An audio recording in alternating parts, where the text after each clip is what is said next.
Hello my friend, and welcome to what I hope is a very quick YouTube video.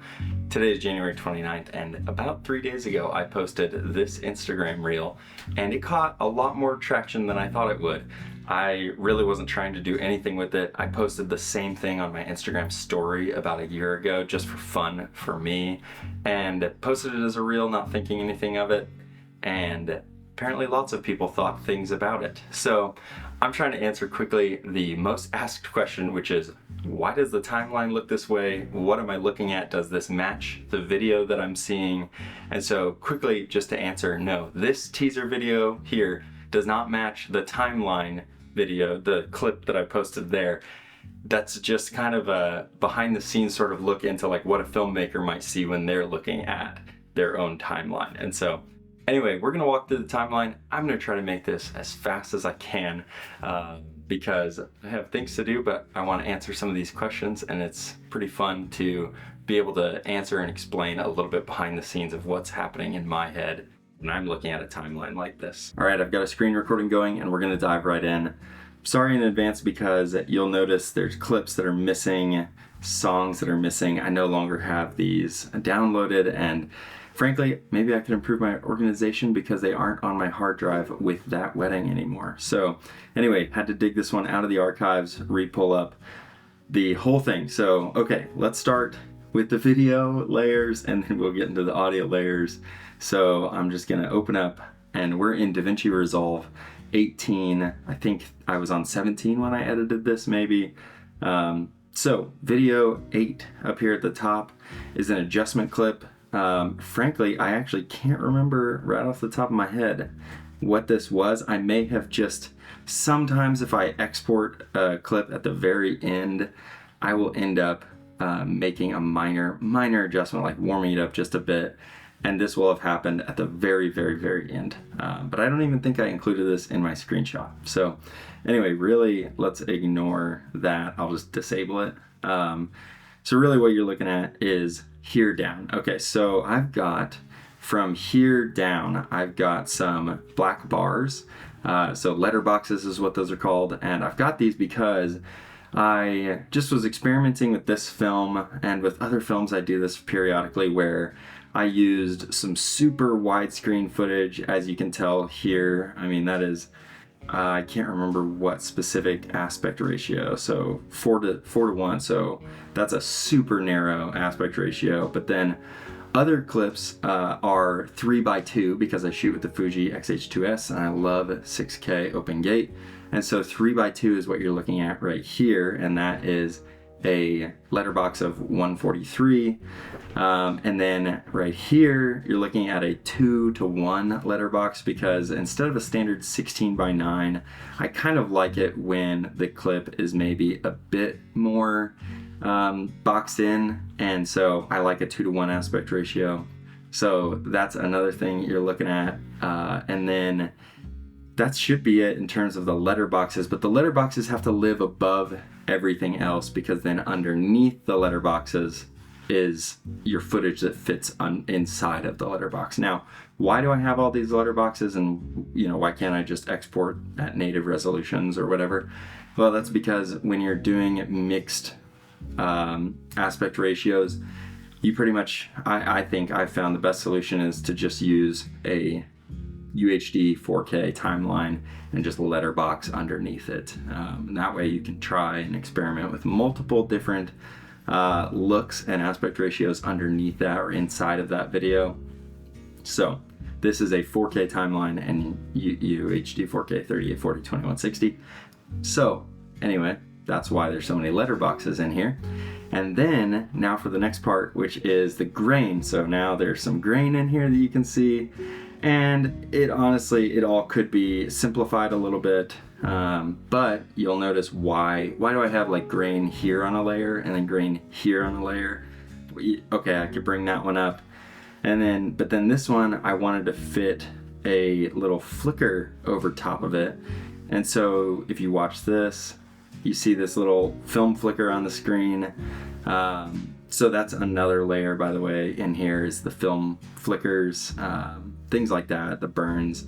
And this is actually from my Super 8 pack, so the film emulation that I made from real Super 8 film, which I shoot a lot of, which is a different story with this wedding film. But anyway, that grain has to slip underneath this, and could I manage and organize that better? Probably, I don't know. But anyway, so that's why that's there. And then the rest of it, I didn't use a ton of grain, so you'll notice these letter boxes had to move up, video layers. And this is how you end up building a timeline slowly, complexly. I don't know. It kind of happens one step at a time, because you look at this clip here and you say, this clip is really fun. What if it was super widescreen? Like, this landscape fits for a look, and let's just do super widescreen. Let's just try it. And then you're like, wow, that looks good. But let's try adding some grain. I don't know, what would that look like? And so then you throw some grain on there and you're like, okay, I think I like that look. That's fun. But now, how do I get in and out of this shot? Like, how do I bring this shot in? And you throw a little flicker on there. And so now all of a sudden you have 4 layers worth of video. And so then maybe a natural next question would be, so why do I have the same clip right here that is basic? It's the exact same clip, so why don't I have it there? Well, it's because I was playing with color versus black and white. And so you can see here's the color version right there, and then the black and white version is right there. And so I duplicated this whole sequence because I edited in color, and then I decided I don't think I want it in color. I think I want it in black and white. But you'll notice I did some playing around with like some flicker overlays right here, and that's what you can see. You know, you can see the composite right there. And the way that I did that composite is just a simple, basically drop the opacity. So here in the video layer, normal composite mode, drop the opacity, and that's all I did there. So that's why then when I duplicated it for black and white, I ended up moving this whole thing up a layer. Could I have cleaned this up? Yes, I could have cleaned this up. And I would have reduced probably the timeline by 2 video layers potentially.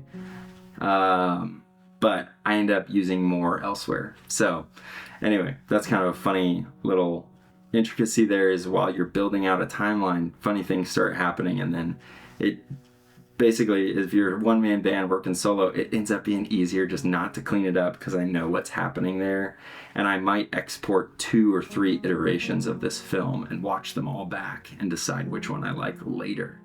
And so that's why that's not cleaned up. And then down here you can see I have 2 exact duplicate layers of grain. Why would I do this?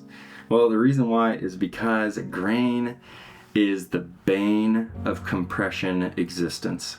Compression is what happens when you take a video that you've made and you upload it to the interwebs, and the interweb says, I'm gonna make it look bad. And that is what is so frustrating about grain, is that grain to the internet looks like something that shouldn't be there. And so it compresses grain, and it ends up sometimes looking blocky, or sometimes you can't see it at all if it's too fine. And so there's just a lot that goes on there behind the scenes with grain, and grain is totally a trial and error. So what's happening here is that I likely created this with 1 layer of grain, and I uploaded it, couldn't see the grain, and so I just duplicated the grain on top of itself because that's a trick that I've done and it works. And then you end up with this. And then why did I put this over top of my text layer? So my text is down here on video track number 1.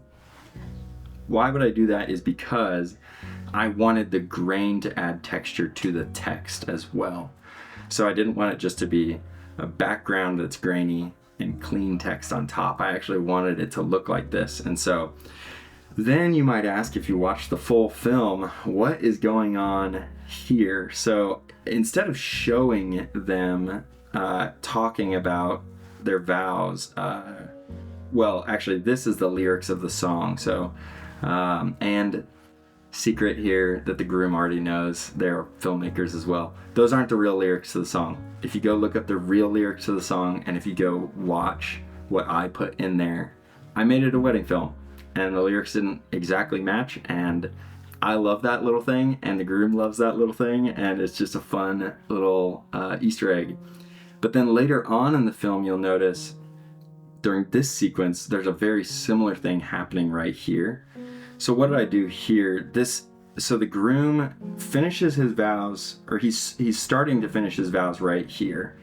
And you can watch in the full film, you'll see this. But the rainy conditions up there were so bad that at this point I was pretty concerned about the camera, and not honestly breaking, but actually I was just concerned that I wasn't able to keep cleaning it off fast enough to keep my focus. And so I ran back towards the back where there was some covering in my bag, and I was trying to clean it off, and you'll see that in a second. And while I was doing that, he finished his vows. And so what I ended up doing here is using text and showing his vows in text. And then the Easter egg here is the fact that you see some flashes going on, like, and so this right here, these golden kind of flashes of light here, I'll go to my color tab and I'll show you what's happening on this clip. So if I disable all of my color nodes here,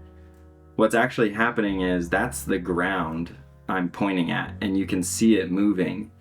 That is the ground of the venue. That's the floor of the venue.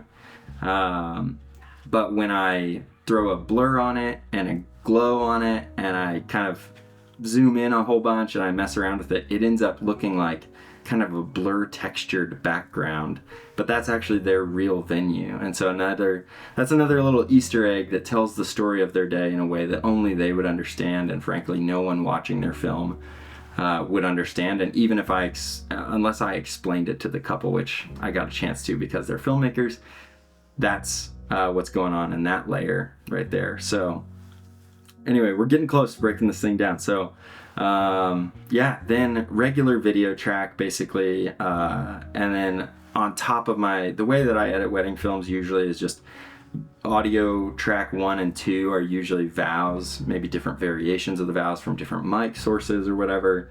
And then track number 1 of video is the A roll of the vows or toasts or things like that. And then B roll I just put on top. I do not push it down into video 1, because on the off chance I might want to like pull back in video 1 again. Am I doing this perfectly? Probably not, but that's just the way that I've found editing works for me over the years. And so that's what's happening. Video 1 and video 2 are pretty simple: A roll and B roll. So yeah, A roll, B roll, grain, flash and flicker, letter boxes, text. Yeah, there's text thrown in all around here because that's something I'm playing with. And then yeah, that's honestly, that's really all that you're looking at when you're looking at the video tracks. And it's actually not that complex once you get into the weeds a little bit.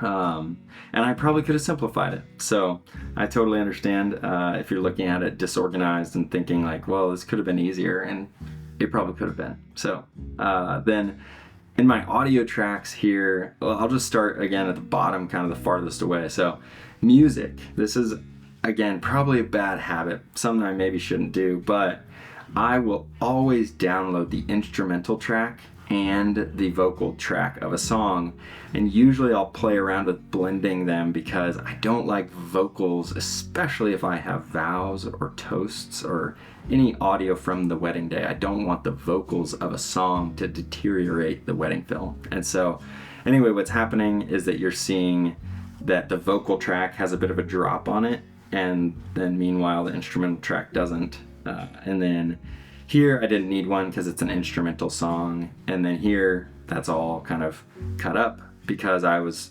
having to lengthen the song a little bit. And you can tell that the instrumental track on this one, actually, I dropped down a little bit. And so there's 1, 2, 3, 4, 5, 6, 7 songs, 8, 9 songs. Oh, this is fun. I frankentracked, which is a word for, I don't know if that's a real word that anyone else uses, but I made a song. I kind of created a song out of 2 songs by the same artist. So Sonny Cleveland on Music Bed, I used 2 of his songs and kind of cut them together in a way that the dancing footage all works, and I ended it at the correct time. And so anyway, that's nothing crazy going on there. Sound effects, basically anything above the song is sound effects in one form or another. So right here you can see it's a Super 8 sound effect, which I used with my Fake 8 footage. And there's another big one on this wedding film. None of the Super 8 is real. I did record real Super 8 on the wedding day. My wife did. She was helping me, and she records Super 8, and none of it came out because the rain probably got in the camera and jammed the roll, so it was actually not rolling, which is heartbreaking. But because of using Fake 8, I was actually able to replicate the look, and some of that's offline. That's all offline right now because it's a separate file that's not on this drive. So anyway, so you'll see my Super 8 sound effects mixed in here. That's also from my Super 8 emulator pack. And so anyway, then yeah, wind blowing through the trees. I use artless sound effects usually. And so anyway, yeah, that's kind of what's going on here. And then 2 tracks worth of audio, and lots of people commented on the audio. So let me say real quick, the audio, what's going on with the audio, the wind muffs on the Tascam DR10L do their job. And the Tascam DR10L was mounted on the outside of the lapel jacket. So it's pretty incredible what they're capable of. But anyway, I also am pointing out here with the lapel jacket thing that Davinci Resolve also has a voice isolator now. I don't think it had it at the time, potentially, if I remember right.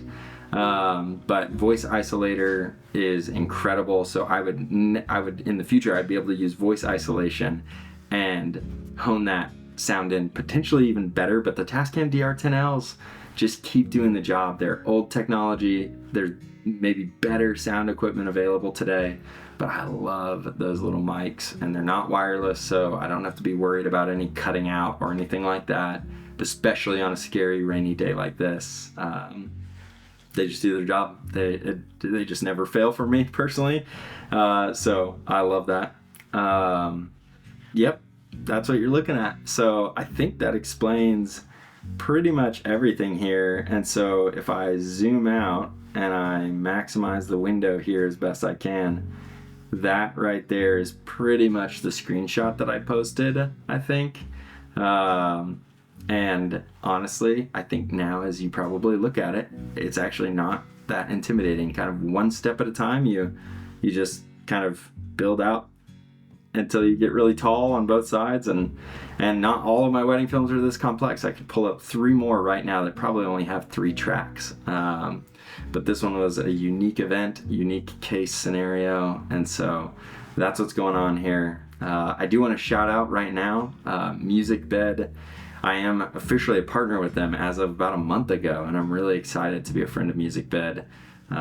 Truly making wedding films like this wouldn't be possible without the work that they do. I mean, there's 6 or 7 songs on here, like I said, and using their wedding filmmaking subscription as well as their YouTube subscription makes life so easy for me. And so, yeah, I have a link which would support me, but really, I just believe in Music Bed. I've been using them for many, many years. And anyway, that's another thing I just wanted to mention here. So if you still have any questions at all, feel free to let me know. Sorry this was so long, 20 minutes I gabbed on about this, but I really wanted to demonstrate this to you guys because there's just so many questions, and I know that it's just so intriguing. It's fun to see other people's wedding films. It's fun to see behind the scenes. So thank you for watching. I appreciate you, friend. God bless. Have a great day. Peace.